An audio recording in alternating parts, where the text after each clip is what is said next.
내가 복이 있도다 라는 제목으로 하나님 말씀 증거하겠습니다. 지금은 대림절 기간입니다. 성탄을 기다리고 있습니다. 매년 우리가 성탄절, 성탄 예배를 드리고 있는데요.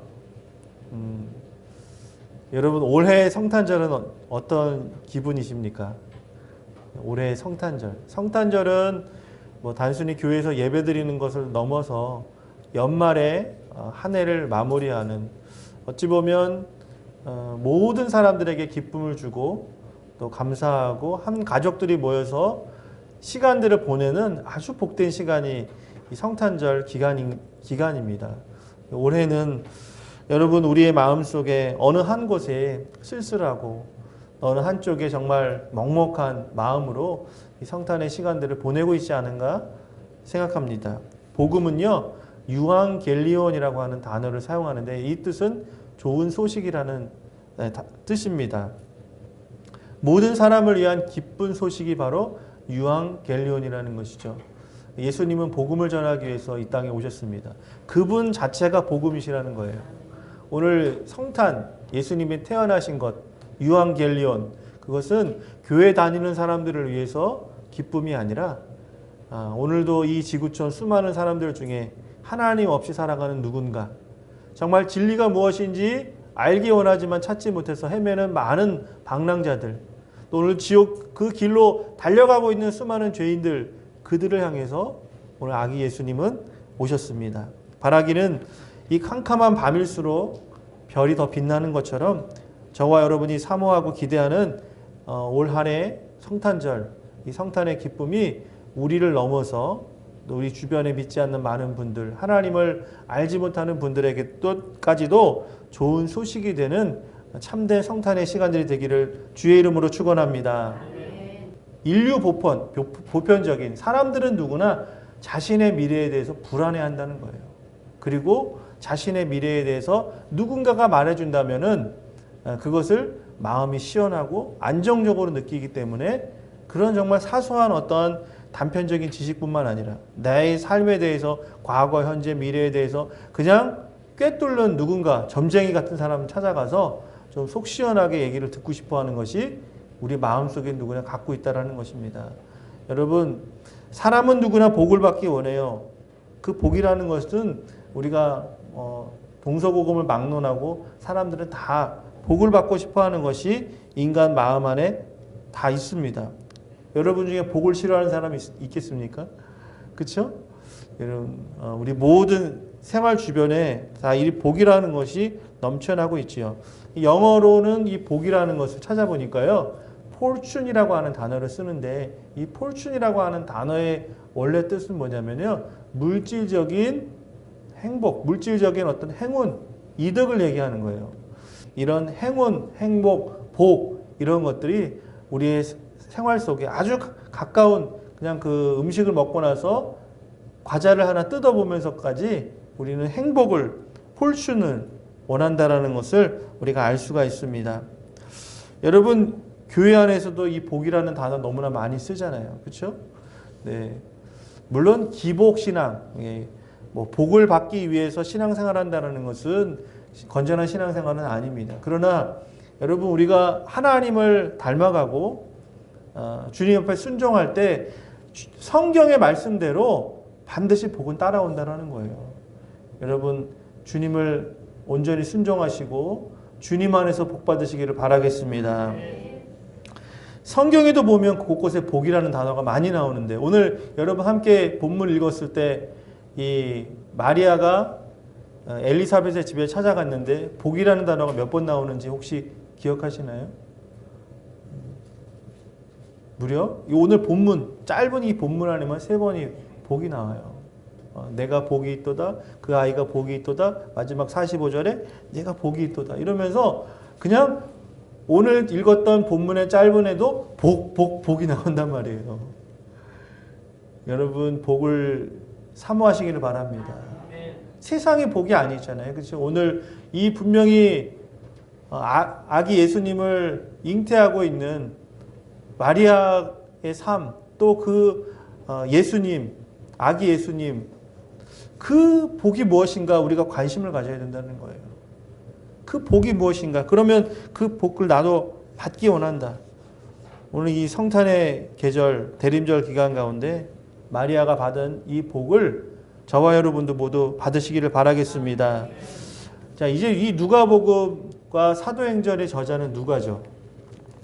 그런데 오늘 이 누가복음 1장은 제2 누가복음이라고 하고 있는 사도행전, 누가라고 하는 저자가 그 누가복음과 사도행전을 함께 저자이기 때문에 이 누가복음 1장은 어떤 위치에 있느냐면요. 이 누가복음과 사도행전의 서론이라는 거예요. 예수 그리스도의 세계에 대해서, 예수 그리스도의 복음의 그 확장에 대해서 이야기할 때 가장 먼저 서론격으로 나오는 것이 오늘 함께 읽었던 1장인데, 이 1장의 스토리에 가장 중요한 것이 무엇이냐면 세례 요한의 탄생 스토리, 그리고 예수님의 동정녀 마리아 그 탄생 스토리를 보여주고 있다는 거예요.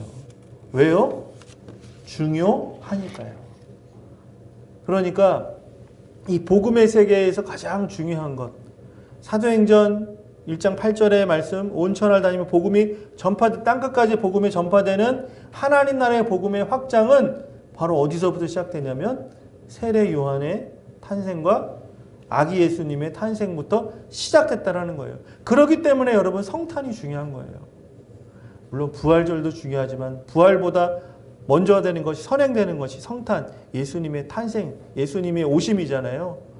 우리 예수님의 오심에 관심을 갖고 그 성탄의 의미를 우리 마음 깊은 곳에 새기며 그 성탄의 기쁨을 우리 안에서만 머무르는 것이 아니라 정말 그 성탄의 거룩한 빛을 많은 사람들에게 비추는 그런 교회야말로 하나님이 기뻐하는 교회가 된 줄 믿습니다. 우리 구암교회가 바로 그 성탄의 기쁨과 빛을 온 누리에 전하는 복된 교회가 되기를 소망합니다.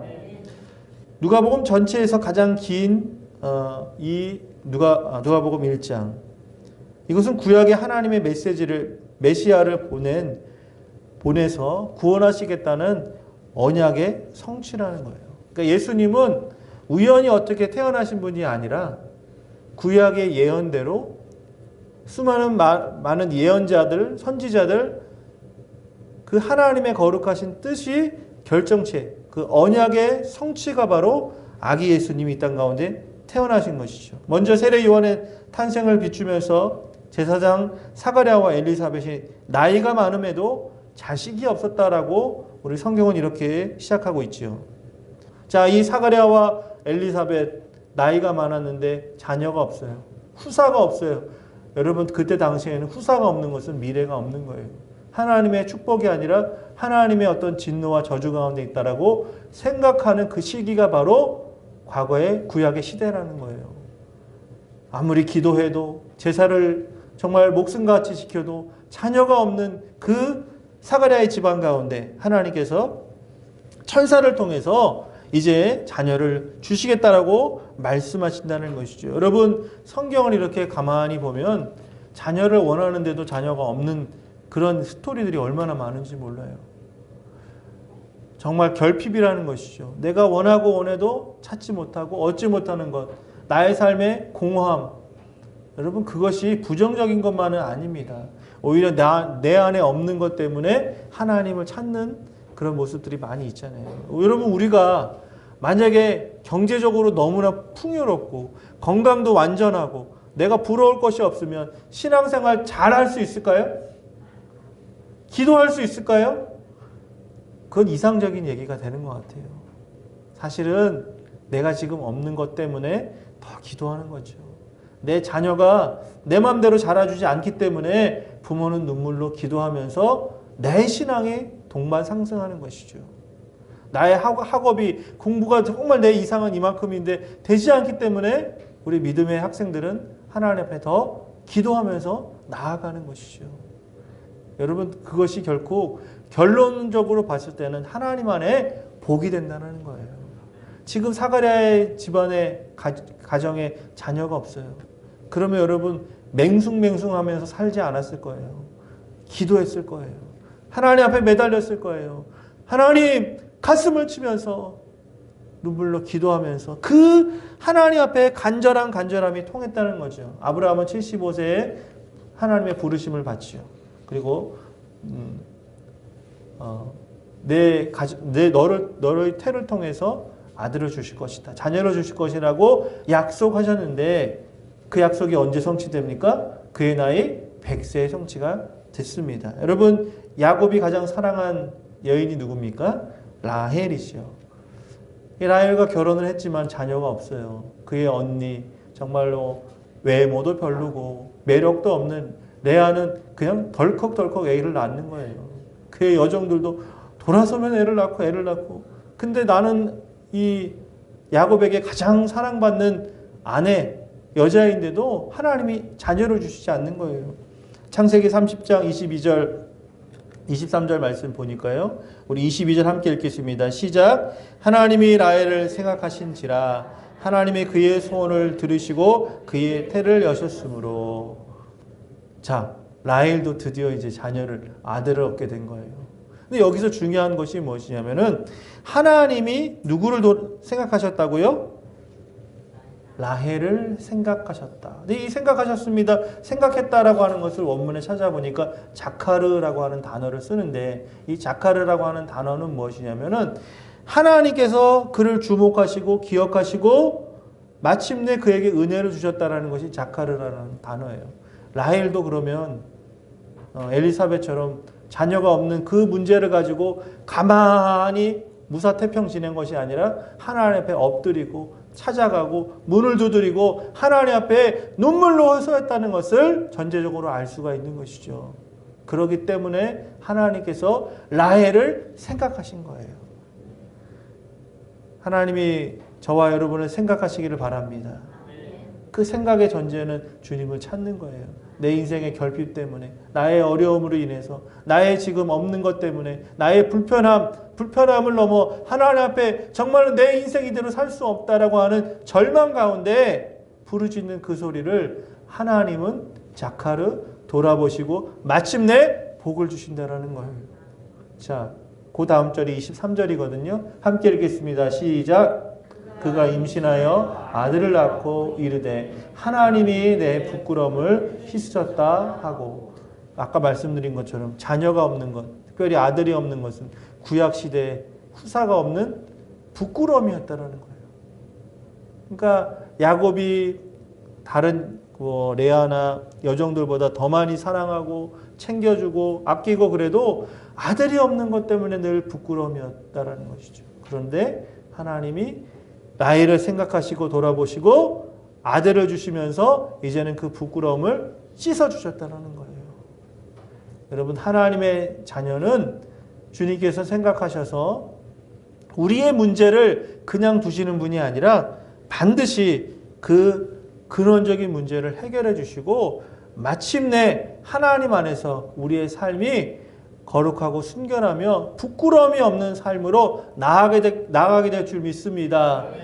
여러분, 에덴 동산에서 아담과 하와가 범죄했잖아요. 범죄하고 나니까 가장 먼저 나타나는 현상이 뭡니까? 서로 벗은 줌을 알고 부끄러워했다는 거예요.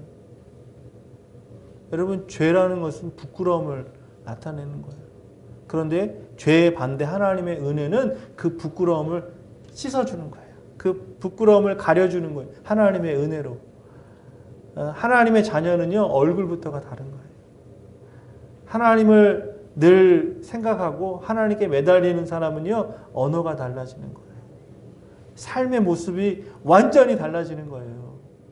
내가 예수 믿는 사람 이렇게 붙여놓고 살지 않아도 그 사람의 언어를 보고 그분의 삶을 보고 그분의 삶의 현장에서 학교에서 하는 작은 행동을 봐도 그리스도의 향기가 뿜어져 나오는 거예요. 오늘 라헬이 바로 하나님께 매달리고 강청하고 주님 앞에 은혜를 구했을 때 하나님은 그녀를 생각하셨고 그녀에게 후사를 주시며 그 모든 부끄러움을 사라지게 하셨던 것처럼 우리 삶 가운데 더 이상 우리를 얽매고 있는 그 모든 부끄러움, 죄악, 우리를 묶고 있는 과거의 그 모든 할 수 없다라고 하는 부정적인 생각의 쇠사슬을 오늘 하나님의 사랑과 은혜로 모두 다 깨어지는 역사가 나타나기를 바라겠습니다. 사가랴와 엘리사벳이 이 두 사람에게 하나님의 계획을 전달받습니다. 그것은 도저히 자식을 바랄 수 없는 나이 많은 사람들에게 아들을 주신다는 계획이었죠. 자, 이 천사 가브리엘을 통해서 사가랴에게 이 예언의 말씀을 하시는데, 처음에 이 사가랴는요, 그 말을 믿을 수가 없었어요. 그러니까 한시적으로 이 벙어리를 만들죠. 언어 장애로 만들게 됩니다. 그러니까 아들을 낳을 때까지는 너는 더 이상 이제 말할 수 없다라고 하는 하나님의 특별 조치가 있어졌다는 것입니다. 여러분, 우리가 하나님의 뜻이 우리 가운데 비춰졌을 때 아멘으로 순종하면 그것이 복이 됩니다. 그러나 할 수 없습니다. 하나님 안 됩니다. 주님, 제 이성적으로는 지금 우리 나이로는 이거 안 됩니다 라고 하면서 하나님의 뜻을 반하거나 순종하지 않았을 때는 하나님께서 때로는 한시적이지만 우리의 인생의 길을 막을 때가 있다는 거예요. 여러분, 꼭 그런 건 아니지만 내가 멀쩡했는데 어떤 삶의 길에서 길이 막힐 때가 있어요. 나 건강 괜찮았는데 어느 날 건강이 딱 가로막을 때가 있죠. 내 사업장이 잘 나가는데 어느 순간 무슨 일 때문에, 말도 안 되는 일 때문에 사업장에 딱 길이 막힐 때가 있죠. 내 자녀의 문제도 마찬가지고, 내 삶에, 내 가정에, 이 나라의 여러 가지 많은 일들 중에 우리의 이성으로는 도저히 이해할 수 없는 일들이 하나님의 손, 하나님의 개입하심으로 있을 수 있다는 겁니다. 여러분, 그건 영적으로 해결해야 되는 거예요. 도저히 우리의 생각으로는 이해할 수가 없는 일들이 너무나 많거든요. 그러나 하나님께서 그 문제를 해결하는 방법은 뭐냐면 끝까지 순종하는 거예요. 오늘 내가 손해를 보더라도 하나님의 뜻을 붙잡는 것입니다. 주님, 이거 하면요 저한테 굉장히 불이익이거든요. 그렇지만 순종하겠습니다. 주님, 나 이걸 이렇게 하면 제가 많은 것들을 주님 앞에 희생해야 하지만 주님을 위해서 과감히 내려놓겠습니다. 오늘 그런 사람들에게 하나님의 복은 반드시 임하는데, 그 사람이 누구냐면 오늘 마리아라는 거예요. 결혼하지 않았어요. 당시에는 결혼 전에 아이가 생기면 돌로 쳐 죽이는 것이 그때 당시에 모세 율법입니다. 그런데 받아들였잖아요. 주의 계집종이오니 하나님의 말씀대로 이루어지리라. 그게 바로 하나님 믿는 사람의 가장 복된 모습이라는 거예요. 내 생각 다른데? 이렇게 되면 나는 손해를 보는데, 아니 죽을 수도 있는데? 여러분, 하나님을 위해서 죽고자 하면 삽니다. 하나님을 피해서 살고자 하면 그럴 수도 있습니다. 꼭 그렇진 않지만 그럴 수도 있어요. 결국에는 손해본다. 결국에는 나한테 이익이 없다라는 거예요. 오늘 마리아처럼 당장의 유익을 찾는 사람이 아니라 하나님이 나의 삶을 통해서 이루고자 하는 것이 나의 불편함과 나의 손해와 나에게 희생을 요구한다고 하실지라도 그것이 정말 하나님의 뜻을 이루는 것이라면 주님 감당하겠습니다. 순종하겠습니다. 그런 삶에게 하나님께서는 오늘 본문 함께 읽었던 말씀처럼 내게 복이 있도다라고 말씀해 주실 것입니다. 여러분, 참으로 우리 신앙생활하면서 복 받아야 되지 않습니까? 우리 믿는 사람들도요 경제적으로 좀 복을 받아야 돼요. 그렇죠? 왜 복을 받아야 되냐면, 여러분, 우리가 어떤 하나님의 일을 이루기 위해서는 물질적인 헌신도 필요하거든요. 그런데 내 마음은 너무나 굴뚝 같아요. 그것이 보여요. 어려운 분들도 보이고, 교회에 좀 이렇게 내가 그 헌신해서 하고 싶은 일들도 생기고, 그런데 내가 지금 경제적으로 뒷받침이 안 돼요. 그러면 마음만 있지 실제로 행하기는 어렵거든요. 그러나 하나님이 내게 복을 주신다면, 주님, 내가 감당할 수 있습니다. 하나님, 나에게 그런 물질적인 복도 허락해 주시옵소서. 여러분, 기도하면 하나님이 이루어 주시는데, 하나님은 온 우주의 주인이신데 하나님이 무엇이 아쉬워서 우리에게 복을 안 주시겠습니까? 여러분 오늘부터 하나님 앞에 마구 구하시기 바랍니다. 부끄러워하지 말고 구하시기 바랍니다. 제한하지 마시고 구하시기 바랍니다. 우리가 기왕 우리의 인생, 짧은 인생 살아가는데 하나님 나의 삶을 통해, 우리의 가정을 통해, 우리 교회를 통해, 우리 한국교회를 통해 정말 새로운 거룩한 바람이 불게 하여 주시옵소서. 이전의 삶은 지나갔습니다. 하나님 안에서 오늘 새롭게 됐습니다. 그런 믿음의 배짱을 가지고 누가 이렇게 얘기하면 야 정말 대단하다. 넌 배짱이 대단하다. 여러분 그들이 봤을 때 배짱이지만 여러분 내가 기도가 바탕이 되지 않으면 그것은 공든탑이 무너지는 것이죠. 사상 누각이라는 거예요. 늘 기도하면서 하나님께 순종하면서 준비하면서 그런 하나님 앞에서 꿈을 가질 때 하나님은 그 꿈의 마지막 퍼즐을 맞춰주시더라는 거예요. 하나님 앞에서 성실하고 정말 남들보다 더 열심히 우리의 삶을 경주하면서 준비하며 나갈 때 하나님은 우리에게 힘이 되어 주시고요. 그 모든 것들, 어려운 것들, 할 수 없다라고 하는 것을 이루시는 분이 우리 하나님이 되신 줄 믿습니다. 오늘 이 마리아가 엘리사벳의 집에 방문을 하잖아요.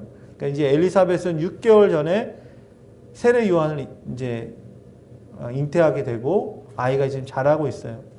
그러니까 마리아가 천사 가브리엘을 통해서 내 안에 메시아 아기 예수님이 이제 잉태된다라는 것을 예언하고 아멘으로 순종하면서 그 사가랴의 집 엘리사벳을 방문했는데 여러분 이게 바로 교제라는 거예요.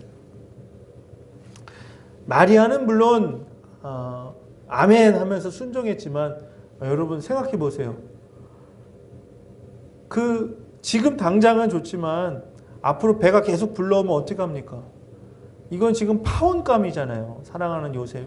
그리고 그 가정에서도 쫓겨나고 그 마을에서도 살아갈 수도 없는 그런 절체절명의 상황 가운데서 그의 가까운 친척인 믿음의 사람 엘리사벳을 찾아갔다는 거예요. 여러분 어려울 때는 믿음의 사람들과 교제하는 것이 유익합니다. 그러니까 믿음과 믿음이 만나니까 정말 하나님께서 놀라운 일들 보여주시는데 거기서 그 자신의 하나님 앞에 순종한 것이 복이다라는 것을 듣게 되는 거예요.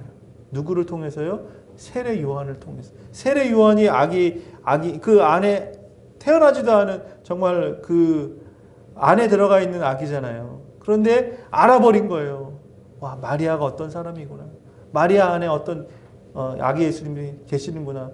그러면서 이 엘리사벳에게 엄마에게 성령의 감동이 있어가지고 그 말을 하게 한 거예요. 너가 복이 있도다. 그 아이가 태어날 아이가 복이 있도다. 라고 하면서 바로 이 교제라는 것은 내가 하나님 앞에서 순종한 것에 대해서 확증을 주는 거예요. 오늘 이 마리아가 이런 교제를 통해서 자신의 순종한 것을 사람 앞에서 인정받았던 것처럼 우리 구암교회 성도님들 한 분 한 분 올해뿐만 아니라 내년에도 믿음의 교제, 신앙의 교제가 더 활발해지시기를 바라겠습니다. 오늘 끝으로 이 마리아가 어떻게 왜 복된 인생을 살았는지 4가지로 요약을 해보면요. 30절 말씀에 보면 천사가 이르되 마리아여 무서워하지 말라. 내가 하나님께 은혜를 입었느니라. 마리아가 왜 복된 사람이 되었느냐. 아멘으로 순종할 때 하나님의 은혜를 입었다라는 거예요. 두 번째로는요. 19절에 처녀가 그 말을 듣고 놀라 이런 인사가 어찌 됨이니까 생각하매. 가브리엘을 통해서 마리아에게 그 수태 예고를 하게 되죠. 그럴 때 그 마리아는요. 깊이 생각했다는 거예요. 여러분 깊이 생각하면 하나님께서 지혜를 주십니다. 깊이 어떤 문제에 대해서 신앙적으로 고민하면 그 문제가 내 생각 이상으로 풀려지는 거예요. 그냥 딱 듣고 안 돼. 아유 싫어. 이러면 아무것도 역사가 안 나타나요. 그런데 마리아는 깊이 생각했다라는 거예요. 여러분 어떤 일에 신앙적인 결정을 할 때 경솔하지 마시고 하나님 앞에 깊이 생각하시기를 바라겠습니다. 세 번째로는요. 45절 말씀에 주께서 하신 말씀이 반드시 이루어지리라고 믿은 그 여자에게 복이 있도다. 여러분, 마리아는 하나님의 뜻을 믿은 사람이에요. 믿음이 중요하다는 거예요. 지금은 이루어지지 않을 것 같고, 지금은 어떻게 되면 나는 죽을 수도 있다라는 것, 현실에 안주하는 것이 아니라 하나님이 나를 통해서 역사하실 것을 끝까지 믿은 것이죠. 마지막으로는 46절 말씀에 마리아가 이르되 내 영혼이 주를 찬양하며, 여러분, 마리아는 참된 예배자라는 거예요. 그 말을 들었어요. 그 방문을 마쳤어요. 나는 복된 인생이야. 와! 그러고 나서 마리아는 하나님을 찬양했어요. 어떤 신학자는 이 네 가지 요소를 가지고 마리아를 가리켜서 이상적인 신앙인으로 정의하고 있습니다. 왜 인생 한번 살면서 마리아 같은 삶을 살아보고 싶다는 마음이 들지 않겠습니까? 기왕 한번 사는 거. 나 때문에, 나의 순종 때문에 이루어지게 될 하나님의 나라, 하나님의 역사. 그래, 이제 남은 인생 나도 하나님 앞에 다 맡기고 순종하며 살리라. 그저 왔다 그저 가는 인생이 아니라 하나님이 나를 주목하시고 기억하시고 하나님의 나라 영원한 생명책에 내 이름이 기록된과 동시에 나로 말미암아서 주님을 알게 될 수많은 사람들, 그 사람들에게 복의 통로로 살아가리라. 이런 결단을 가지고 이 한 주간도 믿음으로 살아가시기를 바라겠습니다.